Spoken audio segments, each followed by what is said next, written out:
Hola a todos, en este video les voy a enseñar cómo leer un archivo XML desde una página web. Lo primero que hice fue agregar la directiva system.xml para que me agregue todas las claves a mi proyecto. Siguiente, declaré una variable de tipo string en la que agregué la dirección de mi sitio web, donde está ubicado el archivo XML. Después creé una nueva instancia de XML Text Reader que le llamé Reader y le pasé la URL por medio del constructor. Posteriormente creé un bucle, un while, utilizando mi, mi objeto reader con el método read para leer todos los nodos que contiene el XML. Esta lo que me genera es que me lee todos los nodos y mientras sea true estará corriendo, estará ejecutándose el while. Y esto ya lo imprimí en la pantalla utilizando reader.name. Con este método lo que nos va a estar agregando va a ser el nombre de los nodos y prácticamente leí las líneas en la consola. Vamos a ver el ejemplo. Que como pueden ver, aquí lo que está haciendo es que me está poniendo todo lo que incluye el XML, me lo está leyendo.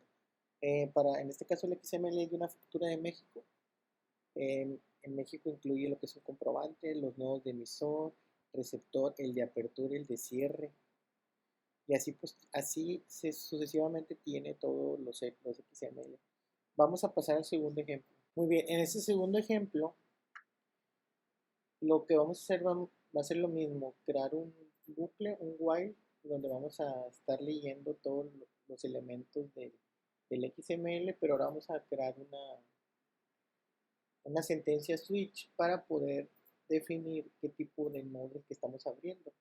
En este caso, nos va a devolver el tipo de nodo y vamos a crear un case para cada tipo de nodo. Por ejemplo, en este caso, si es un elemento, vamos a escribir el nombre del nodo y vamos a ponerle el más mayor que para cerrar lo que viene siendo el nodo del XML. En este caso, si es un texto, vamos a leer el valor que está dentro del nodo y en este caso, si es un elemento final, vamos a poner el nombre y vamos a cerrar el elemento.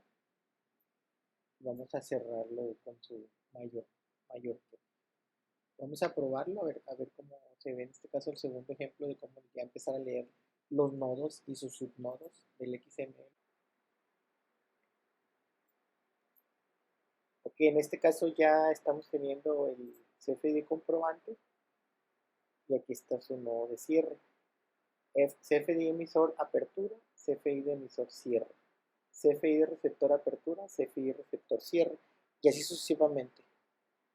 Este sería el segundo ejemplo de cómo ir leyendo ya nodo y el apertura y su cierre.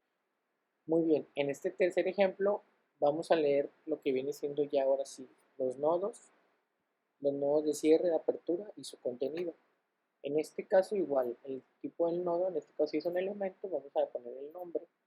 En este caso, dentro del mismo que vamos a crear un while para movernos dentro de los atributos del nodo. En este caso, vamos a concatenar un espacio vacío más el nombre del elemento, un igual y su valor del nodo. Vamos a ver cómo queda y lo que viene siendo una comilla para poder armar bien el XML. Después vamos a poner un mayor que, vamos a poner un mayor que y otro mayor que. Y vamos a poder cerrar bien el nodo. En este caso, si es un texto, vamos a leer el valor y si es un elemento final, vamos a poner el menor que, la diagonal y un slash y el nombre del nodo. Y posteriormente vamos a hacer el cierre. Y ahora vamos a ver cómo queda el ejemplo. Ok, muy bien. Esto sería ya la lectura de un XML. Aquí pueden ver que ya nos está abriendo prácticamente todos los elementos que incluyen, por ejemplo, CFI de emisor, su RFC, el CFI receptor y todo lo que incluye adentro la factura. Si ustedes quisieran acceder a un elemento en específico, por en este caso a CFI de receptor, exactamente el nombre del cliente, nada más es cuestión de que dentro de la parte del while, en este caso reader name y reader value, nada más hagamos una condición para, en este caso, si es nombre, poder asignárselo a una variable y poder acceder directamente a ese nodo. Bueno, hasta aquí sería el video de hoy. Si les gustó el video y me quieren ayudar a seguir haciendo videos de este tipo, denle un me gusta, se pueden suscribir, es gratis. Me ayudan a seguir creciendo y haciendo videos de este tipo donde les explico funcionalidades básicas de lo que viene siendo Visual Studio y C#. Saludos, que tengan una buena